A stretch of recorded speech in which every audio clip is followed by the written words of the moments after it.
प्रकाशिने तया नस्तन्वाशन्तमया गिरिशन्ताभिचाकषेः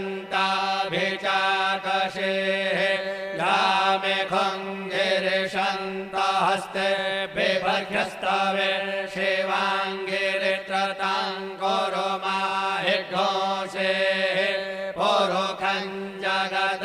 शिवेन वचसा त्वा गिरिशाच्छा वदामसि यथा नः सर्वमि जगद यक्ष्मद्भो सोमना असत अद्य वोचदधिवक्ता प्रथमो दैव्यो भिखक अहेष्ट सर्वान् जम्भयन् सर्वाश्च जातो धान्यो धराचेः परासो वा असौ जस्ताम्रो अरुण उत बभ्रोः सोमङ्गलः ये चैलग्धो रुद्रः अभितो दिक्षो श्रिताः सहस्रशो वैखा गुहेड इमहे असौ जो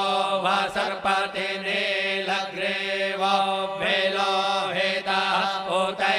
उतैनङ्गोपा अदृशन्नदृशन्नोदहार्जः सदृष्टो मृडयातेन नमोऽस्तु नीलग्रीवाय सहस्राक्षाय मेढुके अथो ये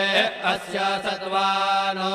हन्तेभ्यो करन्नमः प्रपञ्च धन्वनस्त्वमुभयो राज्ञोर्जाम् जाश्चते हस्त एकवः पराता भगवो वप विद्यन्